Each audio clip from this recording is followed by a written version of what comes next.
Prime Minister Modi is a friend of mine, but they don't do very much business. Hello guys, अभी हमें कुछ ऐसी information मिली है जो इंडियंस के लिए तो अच्छी नहीं होगी। पाकिस्तान और यूएसए के बीच में फ्री ट्रेड एग्रीमेंट साइन होने को तैयार है। टेक्सटाइल इंडस्ट्री को काफ़ी नुकसान हो सकता है। और दूसरी तरफ में इंडिया को 25% टैरिफ ड्यूटी लगा दिया अमेरिका ने, और इससे भी इंडियन एक्सपोर्ट्स जो जा रहे हैं इंडिया से, और बाकी जो भी टेक्सटाइल इंडस्ट्री है उसमें इंडिया की कॉम्पिटिटिवनेस खत्म हो जाएगी। पाकिस्तान की तरफ से भी काफ़ी कॉटन टेक्सटाइल्स का एक्सपोर्ट होता है यूएसए के अंदर, और इंडिया की तरफ से तो इंडिया तो लीडिंग ही है, तो इस वजह से इंडियन इंडस्ट्री को इस सेक्टर्स में लॉस होगा। तो अब आगे देखते हैं कि इंडिया का जो यूएसए के साथ में एग्रीमेंट का भी चल रहा है प्रोसेस, उसमें क्या होता है। अभी फिलहाल डेयरी इंडस्ट्री और एग्रीकल्चर पर इंडिया ने एग्रीमेंट करने से मना कर दिया है, क्योंकि अभी इंडियन डेयरी इंडस्ट्री इंडिया की लगभग 50% पॉपुलेशन उस पर डिपेंडेंट है। तो इससे काफ़ी भारी धक्का पड़ सकता है अगर ये एग्रीमेंट साइन हो जाए और उसके अंदर जीरो ट्रेड एग्रीमेंट एग्रीकल्चर और डेयरी सेक्टर पर हो जाए। बाकी कुछ सेक्टर्स के अंदर इसको अपने पॉजिटिव भी ले सकते हैं, जिसमें इंडियन प्रोडक्ट वहाँ पर जीरो टैरिफ के अंदर अमेरिका के अंदर जा पाएंगे और अमेरिका के प्रोडक्ट्स यहाँ पर आ पाएंगे।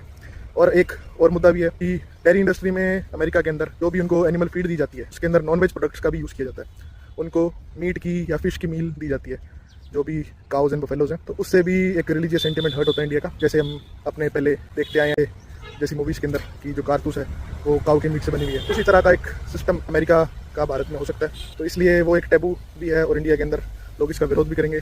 तो इसलिए काफ़ी एक इम्पोर्टेंट टाइम है इंडियन गवर्नमेंट के लिए। और अभी मोदी सरकार के जो 10-15 साल चल रहे हैं उसके अंदर सबसे कठिन समय इसी को कह सकते हैं कि जो अभी ऑपरेशन सिंदूर के मामले में ट्रंप ने क्रेडिट ले लिया है और दूसरी तरफ इंडियन गवर्नमेंट इसको मना कर रही है, और विपक्ष ने पूरी तरह से इसका विरोध किया है कि ट्रंप ने किस तरीके से बोला ऐसे, तो आप इसका विरोध करो। तो इंडियन गवर्नमेंट तो सीधी तौर पर इसको डिनाई तो नहीं कर सकती, क्योंकि इंडिया और यूएस के जो रिलेशन है इसी पे डिपेंडेंट है।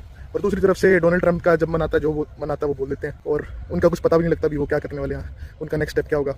अभी इंडिया एक्सपेक्ट कर रहा था कि यूएस के साथ में एक ट्रेड एग्रीमेंट हो जाएगा, पर दूसरी तरफ उन्होंने पाकिस्तान के साथ में ट्रेड एग्रीमेंट करके सबको चुका दिया है। और यहाँ तक इतना भी बोला है कि जो पाकिस्तान की ऑयल रिजर्व्स हैं उसको डेवलप यूएसए करेगा, और क्या पता भविष्य के अंदर वो इंडिया को एक्सपोर्ट करेंगे, कहना है डोनाल्ड ट्रंप का। तो हम तो इससे सहमत नहीं है इंडिया, क्योंकि पाकिस्तान के साथ में कोई भी ट्रेड नहीं करता है। इंडिया की सीधी पॉलिसी है कि व्यापार और युद्ध और टेररिज्म एक साथ नहीं चल सकते, इसलिए इंडिया का कंप्लीट डिनायल है। तो यूएसए ने अभी क्रिप्टो के जरिए भी काफ़ी अपनी इन्वेस्टमेंट वहाँ बढ़ाई है। अभी पाकिस्तान के लोगों को वहाँ पर बिजली भी नहीं मिल रही है, और यूएसए ने अपना दबाव बनाकर वहाँ पर क्रिप्टो करेंसी की माइनिंग शुरू कर दी है। जैसे कि बिटकॉइन वगैरह जो होते हैं, इसके अंदर काफ़ी इलेक्ट्रिसिटी कंजम्पशन होता है। अब लोगों के वहाँ पे पावर कट्स लग रहे हैं, और दूसरी तरफ ये डोनाल्ड ट्रंप की जो कंपनीज हैं वो वहाँ पर बिटकॉइन का सेटअप कर रहे हैं और वहाँ पर माइनिंग शुरू कर दी उन्होंने। तो ये सब देखा जाए तो पाकिस्तान एक तरह से लालच दे रहा है या फिर यूएसए के आगे दब रहा है। और पाकिस्तान और चाइना का रिलेशन किस तरीके से रहेगा वो भी देखने का है, कि क्योंकि अभी सीपेक का इनका चल रहा है काम। इन्होंने जम्मू कश्मीर से लेकर, जो पाकिस्तान ऑक्यूपाइड कश्मीर है कहें उसको, तो वहाँ से लेकर इन्होंने बलूचिस्तान, पंजाब, सिंध, इनके लगभग सभी प्रोविंसेस से वो निकल रहा है सीपेक। तो उसमें भी काफ़ी चाइना की इन्वेस्टमेंट हैवी है। और दूसरी तरफ पाकिस्तान यूएसए से भी अपने संबंध अच्छे रख रहा है, और इतने बड़ी बिजनेस डील हो रही है। और